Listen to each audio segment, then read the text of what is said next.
उनको व्याकरण। चलिए सबसे पहले ये बताओ व्याकरण कहते हैं किसको? जिसे शुद्ध बोलना, जिसे शुद्ध लिखना उसे व्याकरण कहते हैं। शुद्ध लिखना, बोलना, सुनना उसे क्या कहते हैं? व्याकरण कहते हैं। बहुत अच्छा। चलो फर्स्ट चैप्टर क्या था? भाषा, लिपि और व्याकरण। तो व्याकरण किसे कहते हैं तो पता चल गया। अब बताओ भाषा किसे कहते हैं? भाषा वह साधन है जिसके द्वारा हम सब बोलकर, सुनकर और लिखकर एक दूसरे के सामने प्रकट करते हैं, उसे भाषा कहते हैं। भाषा की कितनी प्रकार होते हैं? तो भाषा के दो प्रकार होते हैं। कौन कौन? मौखिक भाषा, लिखित भाषा। एक और भाषा होता है सांकेतिक भाषा। चलिए एग्जांपल देखिए, लिखित भाषा के एग्जांपल दो, मौखिक भाषा के एग्जांपल दो और सांकेतिक भाषा के। मौखिक भाषा उसे कहते हैं जिसे बोलकर किसी दूसरे व्यक्ति के सामने प्रकट करते हैं, उसे मौखिक भाषा कहते हैं। जैसे कि हो गया हम पढ़ाते रहते हैं, तुम सुनते रहते हैं, पता हो जाता है तो क्या हो गया? मौखिक भाषा। जब लोग अपने फ्रेंड से बात करते हैं तो क्या हो गया? मौखिक भाषा में बात करते हैं। जब हम बोलते हैं कभी कभी लिखवा नहीं लगते हो, जो लिखते हैं क्या हो जाता है? लिखित भाषा। और सांकेतिक भाषा मतलब समझते, मान लो जब एक कभी रेलवे स्टेशन गए नहीं, जब ट्रेन जाता है तो कोई अति रहता है गार्ड, वो क्या करता है कभी ग्रीन झंडा लेके खड़ा रहता है, रेड झंडा लेके। ग्रीन मतलब लाइन क्लियर, मतलब उसमें संकेत दे रहा है।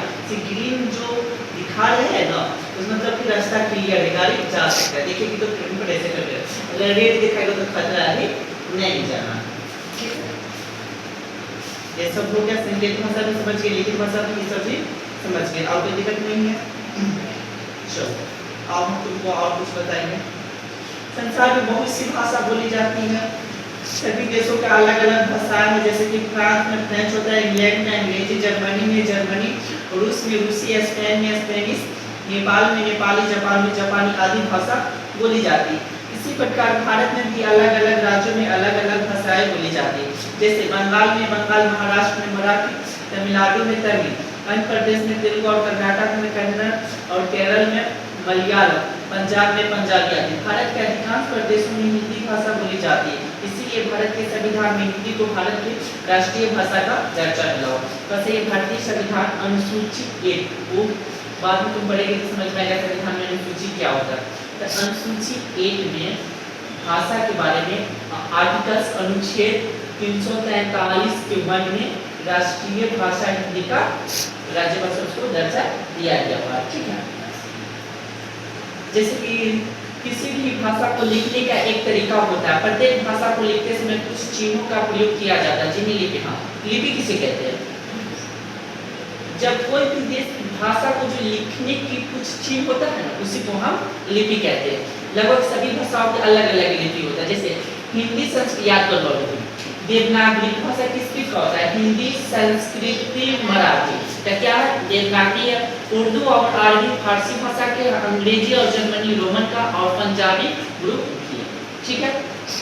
भाषाओं के लिखने के चिन्हों का प्रयोग किया जाता है, उन्हें हम लिपि कहते हैं। लिपि किसे कहते हैं? जो भाषाओं के लिखने के लिए जिन चिन्हों का प्रयोग किया जाता है उसे हम क्या कहते हैं? लिपि कहते हैं, ठीक है। व्याकरण बताए थे, व्याकरण किसे कहते हैं वो तो बता ही दिए थे।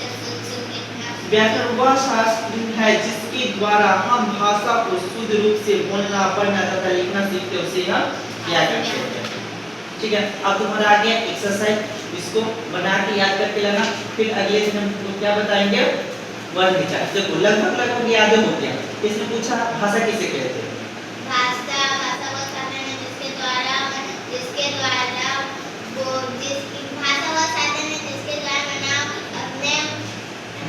जल्दी बताओ, सही बोल रहे हैं। भाषा वो साधन है जिसके बोलकर द्वारा पढ़कर सुनकर एक दूसरे के सामने प्रकट करते हैं, उसे भाषा कहते हैं।